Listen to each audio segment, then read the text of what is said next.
From the 60th floor of Vance Tower, Manhattan looked like an empire of glass and ice. To Julian Vance, it was a golden cage.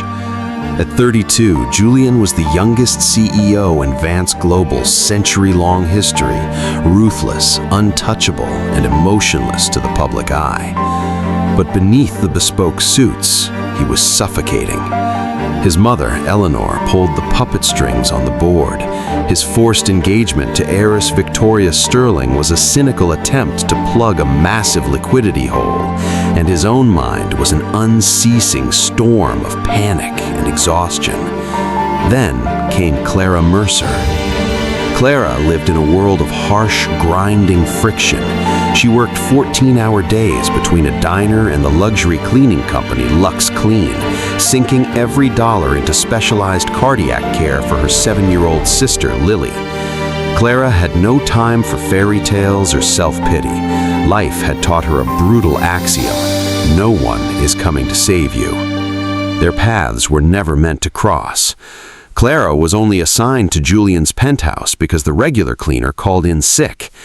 It was 2 a.m. on a rainy Tuesday when Julian collapsed in his marble foyer, paralyzed by a violent panic attack brought on by a quiet board betrayal.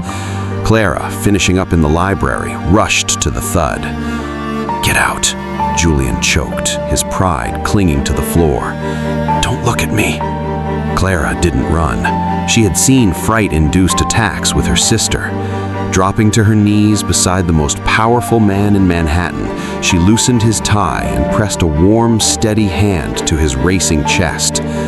"Look at me," Clara commanded softly. "Inhale for 4 seconds. Hold it. Breathe out. You aren't dying, Julian. You're just carrying too much. Breathe with me." In that quiet corner of the city, the cold titan leaned into a woman that smelled of rain and lavender soap, anchoring himself back to reality.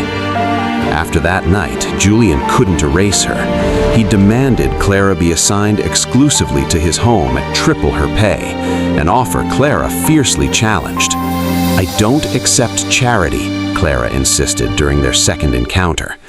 "It isn't charity," Julian countered, captivated by her spine of steel.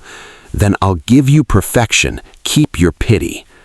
Over 3 months, professional boundaries evaporated into shared midnight tea across the kitchen island. They traded painful confessions, Julian's clinical, unloving upbringing versus Clara's affectionate but impoverished reality. He saw her quiet resilience. She saw the wounded, lonely boy behind the corporate legend. They fell fast, hard, and without safety nets. The collapse began at the Vance Global Anniversary Gala.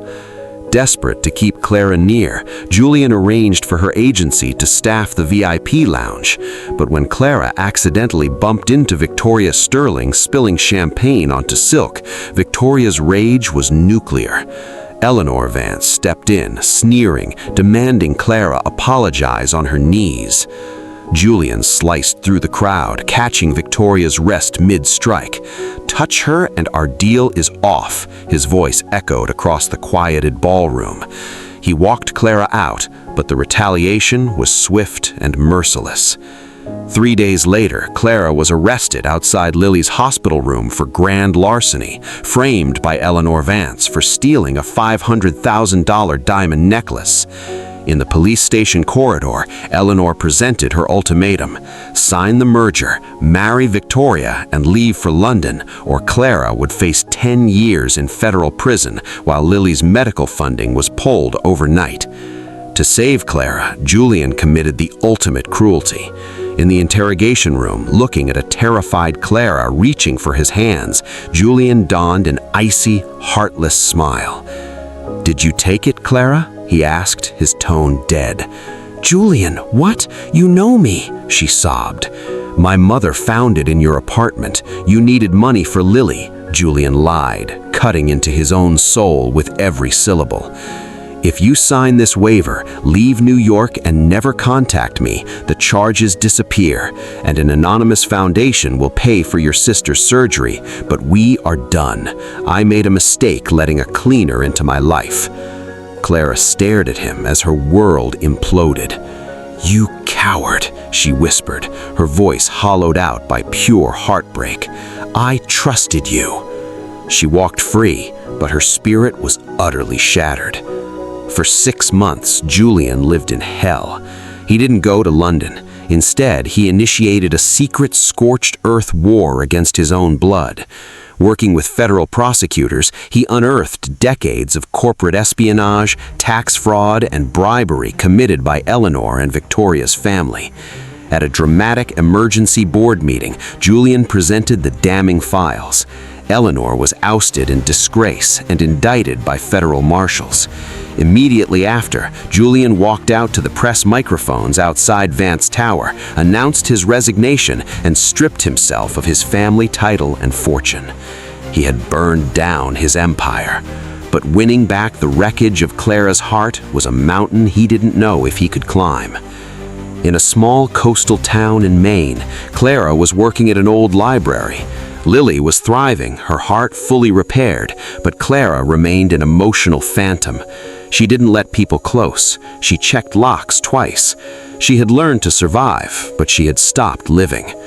On a stormy November evening, the library bell chimed. Clara looked up and froze. Standing in the doorway, drenched in rain, was Julian. He wore no designer suit, no security detail behind him, just a worn jacket, dark arcs beneath his hollow eyes, and a look of terrified vulnerability. Clara's hand instinctively grabbed the edge of the desk, her heart hammering against her ribs, not with romance, but with a visceral wave of panic and betrayal. "Get out," she breathed, her voice shaking violently. "Get out before I call the police." "Clara, please," Julian begged, taking one step forward. "No," Clara slammed her palm on the desk, tears burning her eyes. "You don't get to do this. You don't get to show up in my life after what you did. Do you have any idea what it felt like sitting in that cold room, terrified, looking at the man I loved, only to watch him treat me like trash?" "I had to make you hate me," Julian cried out, his voice cracking violently in the empty library. "My mother threatened to pull Lily's life support and put you in prison for 10 years. I was powerless in that moment. I couldn't risk them hurting you while I fought back." He stepped forward and placed a thick, battered folder on the desk between them, bank records, wiretaps, legal depositions detailing the war he had waged to destroy his mother and clear Clara's name forever.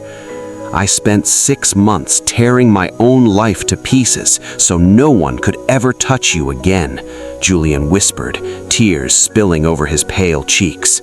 "I gave up Vance Global. I gave up the wealth, the name, the power. I don't care about any of it. I came here with nothing." Clara stared at the documents, her hands trembling as she flipped through page after page of proof. The truth was undeniable. He had ruined himself to protect her. Yet she didn't jump into his arms. She looked up at him, tears streaming down her face, her chest heaving. "You saved me, Julian, but you crushed me to do it. You decided what was best for me without giving me a choice. You left me to grieve us alone for 6 months." Julian swallowed hard, accepting the bitter weight of her words.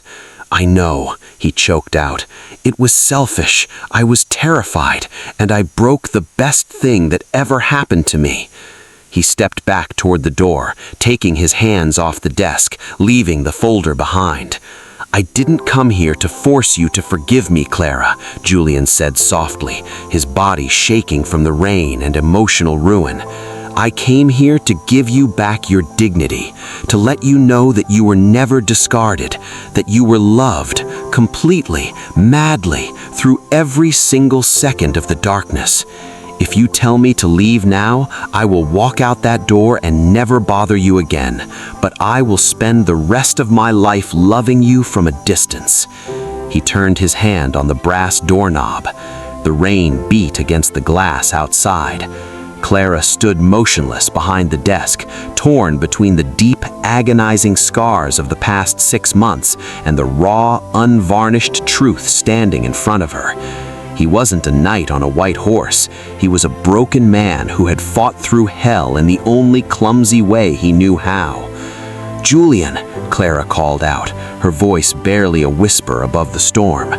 He stopped, his shoulders tense, afraid to look back. Clara walked slowly around the desk. She stopped inches from him. The silence between them was suffocating, heavy with everything they had lost and everything they had suffered. "You're an idiot," she sobbed, a laugh breaking through her tears. "You're a reckless, arrogant, stupid idiot." "Julian," Julian whispered, with his eyes wide with desperate hope. "Clara." "It hurts," she admitted, pressing her own heart, keeping it raw and real. "I'm still terrified. I don't know how we fix this overnight. I don't know if we can fix it overnight." "We don't have to fix it overnight," Julian whispered frantically, closing his eyes as a sob escaped his throat. "Take months, take years. Just let me stay in the same town. Let me earn back a single second of your trust."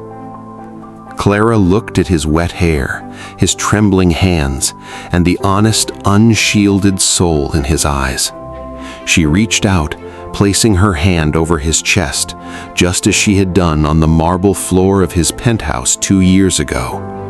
Her heart was hammering against her palm. "Your heart is racing, Mr. Vance," Clara whispered softly, pulling him down to her level. "Inhale for 4 seconds. Hold it. Breathe out." Julian leaned his forehead against hers, closing his eyes as a ragged breath escaped him. "I'm holding it," Julian whispered.